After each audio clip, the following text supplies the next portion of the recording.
All right, Alexander, let's talk about this Bob Woodward book called War, Mm. which is getting a lot of attention. And perhaps the parts of the book that are getting a lot of attention are actually the parts of the book that really don't warrant any attention, No, like coup tests to Putin and stuff like that. Who cares?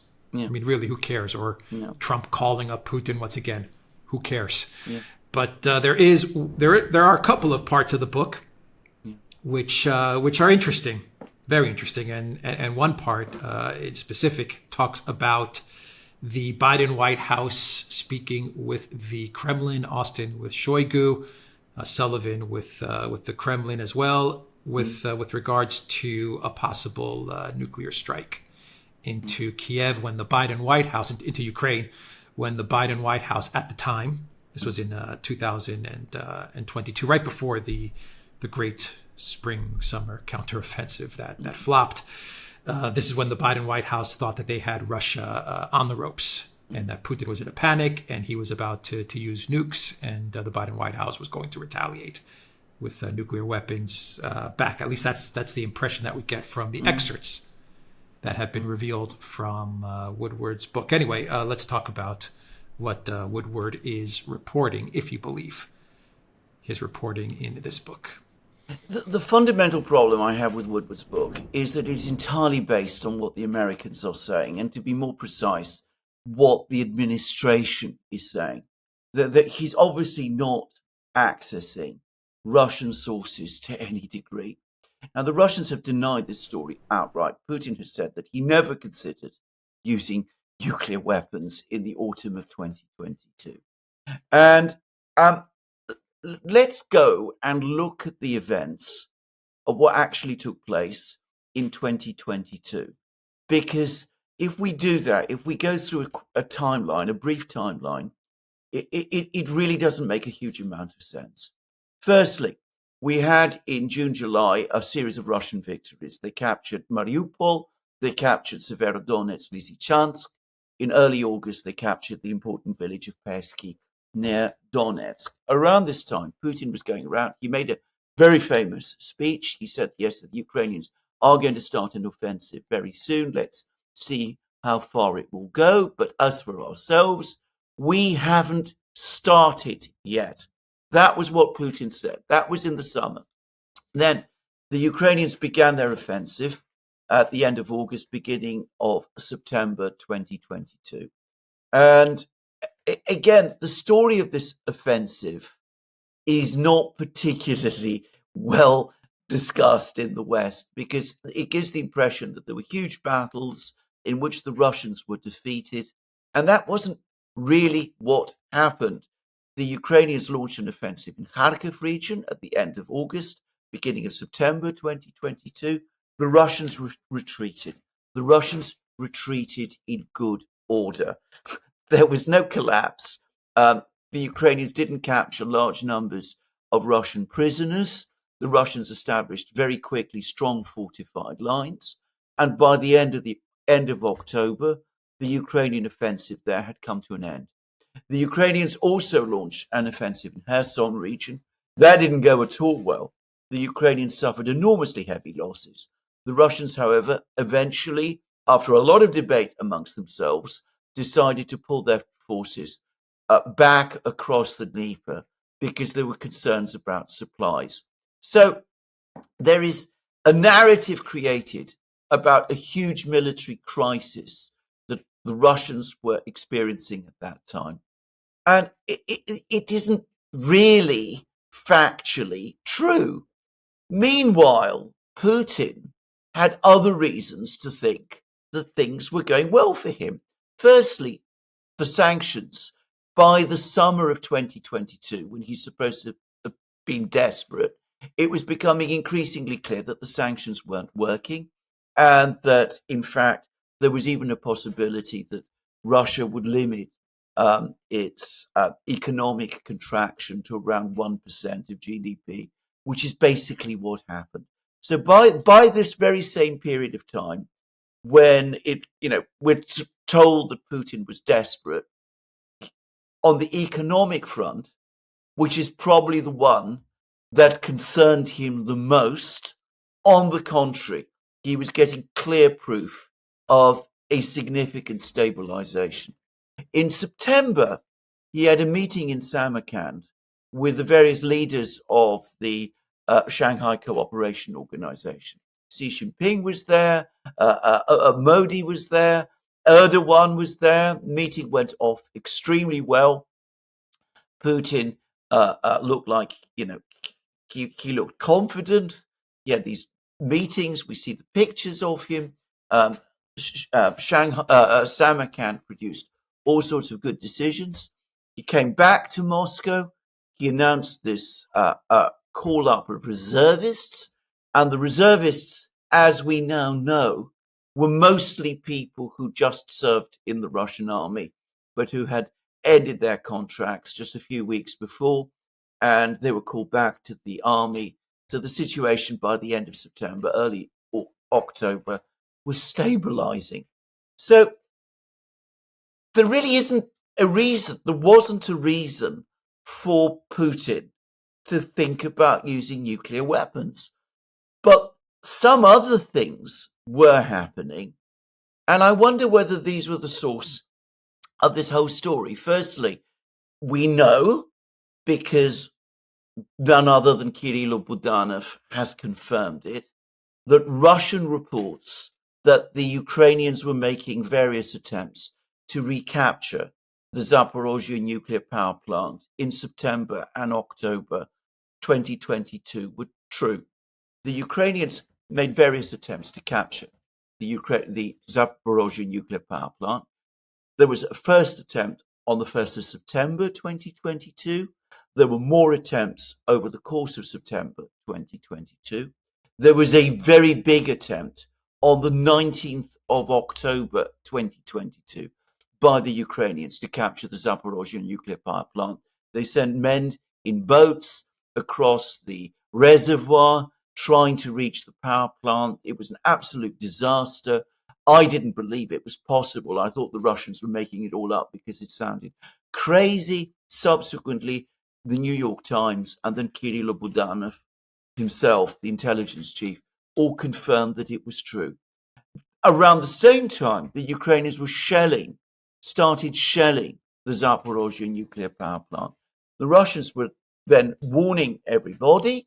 And on the 23rd of October, Shoigu, who was the Russian defense minister, contacted and spoke to various NATO defense ministers, including Lloyd Austin, and said that the Russians had obtained intelligence that the Ukrainians were preparing some kind of a dirty bomb, and that this was then going to be used by the Ukrainians as a kind of false flag operation, and that this would then lead to the attack, that the Western powers would then justify that to launch some kind of an attack on the Russians. And I wonder whether this whole narrative about Putin thinking about using nuclear weapons really isn't, its origins wasn't that call from Shoigu. Because as I say, if you look at everything else, it really doesn't make sense. Anyway, Shoigu calls Austin and the other NATO ministers. Remember, this is just a few days after the Ukrainian attempt to capture the Zaporozhye nuclear power plant. There's then apparently some kind of a panic in Washington. They send Bill Burns to talk to Narishkin in Ankara. The meeting takes place on the 13th of November. That's just, a couple of weeks later.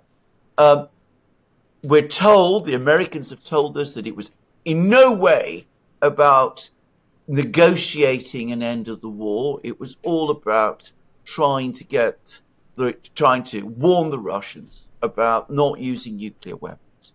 But as I said, by this point, the front lines had fully stabilized.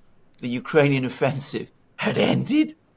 The Russians were hardly in any need at that point to start anything. They started calling up their reservists. Everything was being brought under control.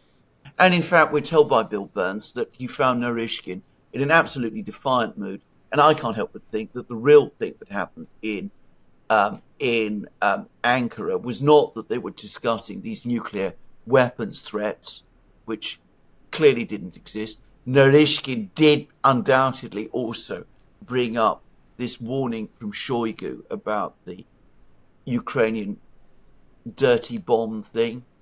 But I think that the Americans were looking to see whether after the Russian offensive, the Ukrainian offensives of the autumn, the Russians were prepared to cave, and they found that the Russians weren't prepared to cave, and that's when the decision was made. When Burns reported back, the decision came to start arming Ukraine to launch the offensive in the summer, which this time it was hoped would win the war. So I think that this story that the Russians were thinking about using nuclear weapons almost certainly isn't true.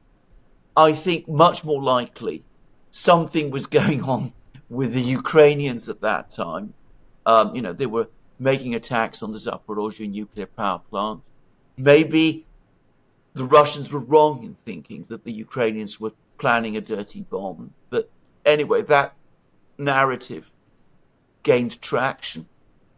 The Americans have then used all of that to imply that it was the Russians who were thinking of using nuclear weapons, but that the real purpose of that meeting in Ankara was not to discuss Russian nuclear weapon threats, of which there is no substance, but to try to force the Russians to capitulate. And when that didn't happen, the Russians came back. The Americans then started preparing for the offensive in 2023, which ended in disaster. That's how it looks to me, looking back and actually going through the events of the summer and autumn of 2022. Yeah, you got to look at the timing of this book dropping as well, which is a couple of weeks before the elections. And I haven't read the book. I don't even think it's out yet, is it? No. But from the excerpts that I'm reading, it does make it look like once again the Russians are panicky. They're jumpy. They're a bit incompetent, a bit in chaos, and the Biden White House was taking a hard line, but it does make Biden kind of look decisive, I guess. Definitely makes the Pentagon in Austin look tough. It makes Shoigu and the Russian Defense Ministry look kind of weak, and it makes the American Defense Ministry, the Pentagon, look very, very tough and very resolute, telling Shoigu, don't you dare fire nuclear weapons. We're the most powerful military in the world. And Shoigu, at least from the excerpts, appears to back down. So maybe this does present the Biden White House in a bit more of a positive light. At least that's what I saw from the excerpts of this book. But you're right. There's no Russian perspective on this at all, and the Kremlin has come out and they've pretty much said that a lot of the reporting here is just BS. A better book to read before the elections would be Dr. Steve Turley's book, Fight. That's a better book to read before the elections. And that's a book that I have read, and that is a book that I can highly recommend for everybody to read, Dr. Steve Turley, Fight. But anyway, your thoughts on, absolutely. I mean, on what I just said about how they're painting Biden, how Woodward is painting Biden in this book. Is Woodward, by the way, do you know Woodward's political leanings? I mean, from what I understand, he's a type of editor for the Washington Post, a non-active editor for the Washington Post. No, I mean, he clearly wants the Democrats to win the elections in November. I mean, I don't think this is controversial at all, by the way. I mean, he's written critical books about Trump, and he's written a supportive book about Biden. What this is an attempt to do is it's taking what looks to me like a cover story from the autumn of 2022, which was an attempt to try to argue away the fact that the Americans and the Russians were meeting in Ankara to discuss an end to the war. The Americans were giving the Russians an ultimatum. Remember, at that time, and still, the Americans were saying, we don't negotiate with the Russians without the Ukrainians. But the Ukrainians weren't there in Ankara. So, they had to provide some kind of cover story. So they used, or so it seems to me, all of these incidents with nuclear events, the warnings from the Russians, the business with the Zaporozhye nuclear power plant, to spin a tale that there'd been this threat from the Russians. So I think they're taking this 2022 cover story and they're repackaging it now. And it's 1962 all over again, the Cuban Missile Crisis. JFK supposedly facing down Khrushchev. I mean, because that's the story, which, by the way, is also untrue. But it's the story that people have always been told about the Cuban Missile Crisis. And now we have it being told about the Biden administration as well. That, in the autumn of 2022, this heroic president and his tough team faced down Putin. They told him, don't you even think of doing this. If you do this, we will come down on you hard. And it shows you what a strong and resolute leader the United States had at that time, and why, even if you can't vote for him now, you should vote for his anointed successor, because this is the administration that is able to face down the Russians. So as I said, that's how it seems to me. But as I said, the story itself makes absolutely no sense. And there is one factor, which a number of people have pointed out, which basically confirms that it doesn't make sense. Because supposedly, in the autumn of 2022, Putin was so rattled of thinking that he was about to be defeated that he was on the brink of using nuclear weapons. So what does Biden then do, in the knowledge that Putin had been on the brink of using nuclear weapons? He escalates in Ukraine. He gives Ukraine far more weapons than they'd had before, and basically eggs them on to launch their great offensive in the summer of 2023, which was supposed to break through to the Sea of Azov and the Black Sea and to surround Crimea and to do all of those things. Would an administration that really thought in the autumn of 2022 that we'd come that close to nuclear weapons use, would they really have done that? I don't believe so. Yeah, well, got to pump up Biden's legacy, right? Legacy. the legacy of Biden. He's JFK too. He's back. It's all stares down Putin. I mean, the reality is, if you compare the administration that JFK was running and JFK himself, and the administration that we have at the moment, I mean, it's, well, let's be kind and say that it's the adults versus the children. We could use stronger words. I mean, comparing JFK and his team with Biden, Blinken, Austin, and Sullivan, I mean, it just makes you weep. That's all I can say. It's laughable. It's laughable and disgraceful, actually. And it is. Disgraceful. It is disgraceful. Yeah, absolutely. I agree. Yeah. The way Biden has handled foreign policy is not the way that JFK handled foreign policy. No. That's for sure. Absolutely. But Biden does have a fascination with JFK. This is also true. Absolutely. So that's what makes me believe that your explanation is actually pretty spot on. Yeah. That this is kind of a way to package a Cuban Missile Crisis Part 2, because Biden is absolutely obsessed with comparing his legacy to JFK's. Absolutely. That's exactly how it looks to me. Anyway, I don't believe this. Right, I mean, suffice to say, I don't believe this story. And I think if Bob Woodward wants to write books like this, he ought to speak to the Russians as well and at least take into account what they're saying. Yeah, which he never will do. Which we know that. We know that. Yeah. All right. Yeah, we will end the video there. The Duran.locals.com. We are on Rumble, Odyssey, BitChute, Telegram, Rockfin, and Twitter X, and go to the Duran shop. Pick up some merch like what we are wearing today in this video. The link is in the description box down below. Take care.